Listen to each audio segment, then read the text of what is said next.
think texting does make new relationships a bit more stressful, and I didn't need anything that made new relationships more stressful, because I have to confess, you know, this is a serious confession. When I first start going out with someone, I become a complete nutcase, right? Now, some of you may be able to identify with this, I don't know, but I get madly jealous, madly insecure, madly obsessed, right? Lucky, you said you leaned across to him. Is he the same? No, honestly, I become a different person, and you know, it's not nice. And I just want to try and give you an insight tonight into that person that I become, and it isn't pleasant, right? So, this is what I'm like. I've met the woman, say, 6 days earlier, right? All I'm thinking about is her. That's all I think about. And I'm living to get the text message. And I get a text message, and it says something like, your granddad's been taken into hospital. I think, oh shit, it's not from her. And then I finally get a text message from her, and it might just say something like, hope you're having a lovely day. And I think, oh man, she hopes I'm having a lovely day. That's fantastic. And even though I've only known her 6 days, I have an image of her in a hospital bed covered in sweat, having just given birth to our first child. And I'm saying to her, you did it, darling. She's saying, no, we did it, Frank. And I'm thinking about that image, and I'm reading the text, and I think about the image, and I read the text probably 70 or 80 times, right? And then eventually I think, hold on a minute, where's the fucking kiss? I start scrolling down as if the kiss might somehow be trapped at the bottom of the phone, but there is no kiss, right? So I send her a text message back, and it says something like, yes, I'm having a lovely day. In fact, I'm just on my way out. No kiss, fuck you, right? I'm just on my way out, but I need to get a pint of milk. But I want to leave it a bit vague, because I want it to go round and round her head, right? And she'll be thinking, oh, we might go to some trendy pub. There'll be young women there. One thing will lead to another. And she'll spend the night, with any luck, at least in tears. And hopefully actually vomiting with anxiety, right? But serves you right. What goes around comes around, you no-kiss bitch. And then I've been with her about 2 weeks. I get brave enough to actually phone, and I phone, and I get the answer phone, and I think, oh, that's it, her phone's off. She's obviously fucking someone else. And a voice comes in, and it says something like, oh, sorry, I can't take your call right now. I think, no, you can't take my call, but you can take someone else's stiff cock. Yeah, well, I hope he's dripping with AIDS. And then I realised I actually left that last bit on her answer phone.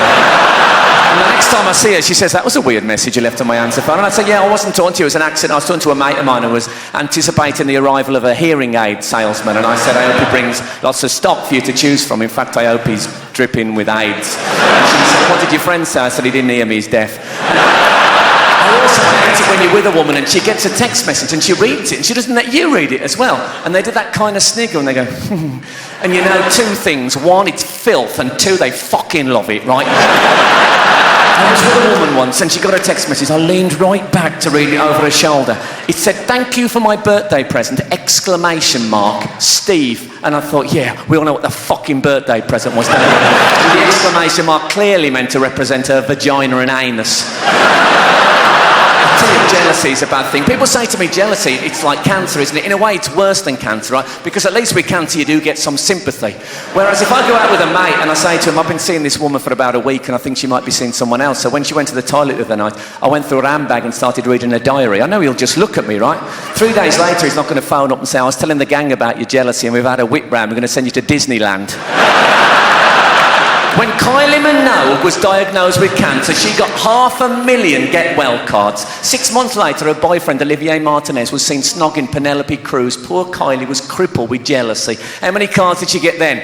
1 from me saying, you're on your own, Baldy.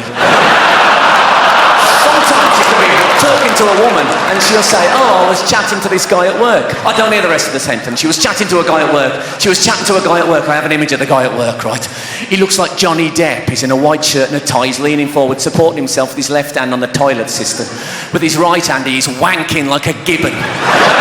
She's kneeling behind him, thrilled, honoured to be tonguing out his arse. I'm supposed to just accept that. And then that night, to compound my humiliation, she comes around my house and kisses me, so I too must die on his filth.